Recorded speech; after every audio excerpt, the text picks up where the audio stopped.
कांग्रेस के पूर्व अध्यक्ष लोकसभा विपक्ष नेता राहुल गांधी दरभंगा पहुंचे, जहां उन्हें दलित छात्र से संवाद किया। उन्होंने एनएसपीआई द्वारा चलाए जा रहे शिक्षा में न्याय अभियान में हिस्सा लिया और इसी दौरान केंद्र सरकार राज्य सरकार पर जमकर निशाना साधा।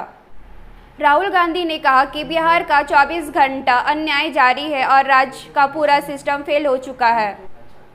उन्होंने यह भी आरोप लगाया कि जनता की समस्याओं को सुनने वाला कोई नहीं है। चुनावी माहौल में उनके भाषणों का सियासी हलचल तेज हो गया है। आपको दबाया जाता है, आपको शिक्षा के सिस्टम में रोका जाता है, आपके खिलाफ पेपर लीक किया जाता है और आपके करियर को रोकने के लिए, खत्म करने के लिए किया जाता है। हमने 3 मांगे की हैं। सबसे पहले जाति जनगणना, सही तरीके का जाति जनगणना जो हमने तेलंगाना में किया। दूसरी बात, कानून, हिंदुस्तान का कानून है कि प्राइवेट कॉलेजेस और यूनिवर्सिटीज में आरक्षण होना चाहिए और ना नरेंद्र मोदी ना बिहार की सरकार उस कानून को लागू कर रही है। इसीलिए हम उन पर दबाव डालेंगे और जब तक, मैं बता रहा हूं, जैसे मैं यहां आया हूं ना, रोक नहीं पाए वैसे ही नहीं रोक पाएंगे जब तक इन्होंने प्राइवेट इंस्टीट्यूशंस में रिजर्वेशन नहीं किया, तब तक हम आगे बढ़ते जाएंगे, लड़ते जाएंगे। क्योंकि आप 90% हो, आप अपनी स्ट्रेंथ समझो। आपको भटकाकर, डराकर, दबाकर, आपके ध्यान को इधर उधर करके आपको रोका जाता है। इस देश में आपके लिए कोई जगह नहीं है। 90% के लिए इस देश में कोई रास्ता नहीं है। आप ब्यूरोक्रेसी को देखो, सीनियर ब्यूरोक्रेसी में आपके कितने लोग, 0। आप कॉर्पोरेट इंडिया को देखो, कॉर्पोरेट इंडिया में आपके कितने लोग, 0। आप हाई कोर्ट देखो, आपके कितने लोग, 0।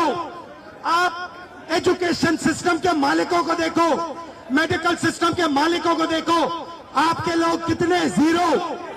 मगर मनरेगा की लिस्ट निकालो, आपके लोगों से भरी हुई है। मजदूरों की लिस्ट निकालो, आपके लोगों से भरी हुई है। सारे के सारे कॉन्ट्रैक्ट, सारा का सारा धन 5-10% के हाथ में जाता है और आपको उल्टी सीधी बात बताकर आपके ध्यान को इधर उधर कर दिया जाता है। आपको एक साथ खड़ा होना है और 3 मांगे हैं। पहली मांग जाति जनगणना, दूसरी मांग प्राइवेट इंस्टीट्यूशंस में, प्राइवेट स्कूल और कॉलेजेस में रिजर्वेशन, अति पिछड़ा का, ओबीसी का, दलित का, आदिवासी का।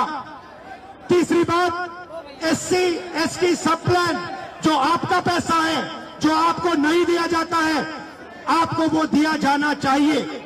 ये 3 चीजें कहने में आपसे आया था। और ये बात समझिए, आप एक बात समझिए, बिहार की पुलिस ने अभी मुझे रोकने की कोशिश की, रोक नहीं पाई। पता है क्यों नहीं रोक पाई? नहीं, इसलिए नहीं रोक पाई क्योंकि आपकी शक्ति मेरे पीछे है। आपकी शक्ति मेरे पीछे है, इसीलिए कोई, दुनिया की कोई शक्ति उसको रोक नहीं सकती है। हमने कहा, हमने नरेंद्र मोदी से कहा, पार्लियामेंट में कहा, तुम्हें जाति जनगणना करना पड़ेगा। हमने उससे कहा कि तुम्हें संविधान को यहां माथे पर लगाना पड़ेगा। नरेंद्र मोदी जी ने आपके दबाव से डरकर जाति जनगणना हिंदुस्तान में घोषित किया है। आपके दबाव से डरकर उन्होंने कॉन्स्टिट्यूशन अपने माथे पर लगाया है। मगर वो लोकतंत्र के खिलाफ है, संविधान के खिलाफ है, जाति जनगणना के खिलाफ है। और जो 90% हिंदुस्तान की गरीब आबादी है अति पिछड़ा, दलित, आदिवासी, माइनॉरिटीज, ये इन सब के खिलाफ है। तो आपने सुना कांग्रेस के वरिष्ठ नेता राहुल गांधी का बयान, जो बिहार के विधानसभा चुनाव को देखते हुए अब सीधा चुनौती देने के मूड में नजर आ रहे हैं।